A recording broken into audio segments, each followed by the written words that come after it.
Hello students, in this lecture we will study about a very important topic in C programming called recursion. We will see what do you mean by recursion, we will see what is the definition of recursive function, and we will see some of the examples of recursion. So first of all we will try to define recursion. So what is recursion? Recursion is a powerful technique of writing complicated algorithms in easiest way.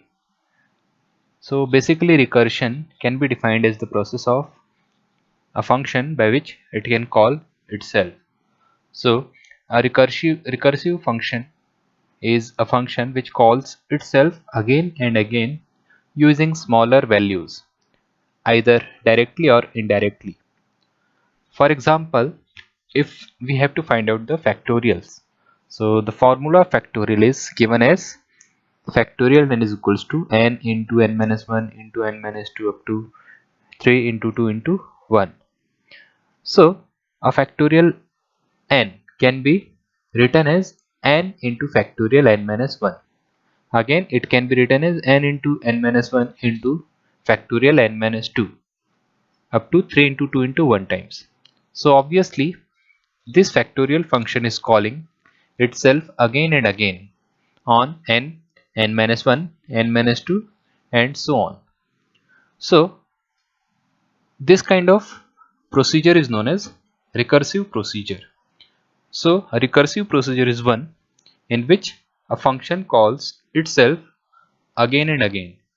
It is sometimes be like a looping, but it is very different from looping in that a looping is performed on some particular values, but in a recursive function the function calls itself on smaller inputs. So sometimes it is also known as circular definition. Now recursion is the process of repeating items in a self-similar way. So if we want to perform a procedure again and again, so we have to call it inside the same function. So this kind of call to the function itself is known as recursive call. So we have defined recursion, we have taken an example of recursion, and we have defined what do we mean by recursive functions.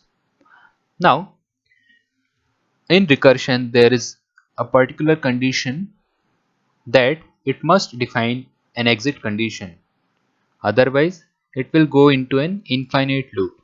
So if we don't have any exit condition from the recursive procedure, then it will call itself again and again for infinite times. So obviously we must have an exit condition for the function. So there are various applications of recursive functions, like we can calculate factorial of a number, we can generate Fibonacci series and some other important procedures in C. Now we will take an example, we will write the flowchart and we will see the program. So this is the factorial function that we have defined earlier. Suppose we want to find factorial n. So we have defined a function fact n. Now this fact n function is defined here. Void factorial n. Now this particular factorial n is calculated like this. If the value of n is 0 or value of n is 1, then the factorial will obviously be 1. So if n is greater than or less than or equal to 1, that means it will be 1. Otherwise if the value of n is greater than 1, then we can write this particular function n into factorial n minus 1. So suppose we have to find out factorial 5. So the value of n is 5. So we will call the factorial function like this: 5 into factorial 5 minus 1, that is 4. So 5 into factorial 4, it will call itself again and again.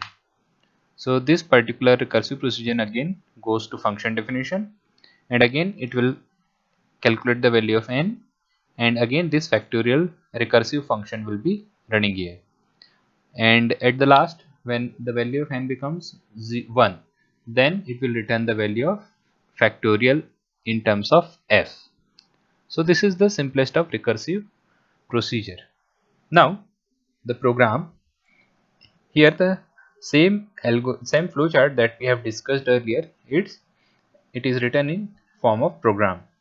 So here we will define a particular factorial function, suppose fact, on long int, because the value of integer cannot catch the value of factorial. So we have defined the value of n as long int, means the value for which we have to find the factorial, and the return type will be also long int. So long int will catch more larger value than integer value. Now we are calling this particular function here factorial n. So factorial n will give the control to this particular function definition.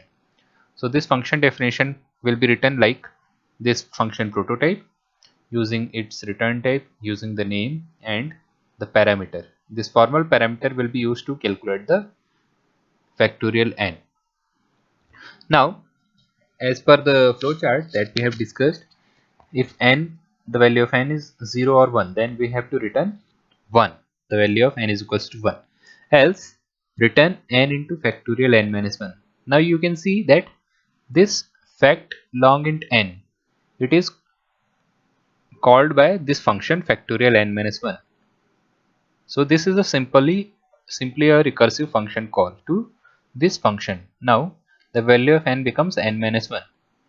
So n becomes n minus 1 and factorial n minus 1 becomes factorial n minus 2. So this particular formula is nothing but it is a recursive call to the function fact. Now it will run up to value of n becomes 1. So n into factorial n minus 1, then n minus 1 into factorial n minus 2, then n into n minus 1 into factorial n minus 2, up to 3 into 2 into 1. So this will give the answer in a recursive manner, and it will return the value of factorial here as result. So this particular recursive call to factorial n will be made up to this exit condition. So this is the exit condition that we are talking about. Otherwise the factorial function will go into infinite loop. So this is the simplest of the function that defines the recursive procedure.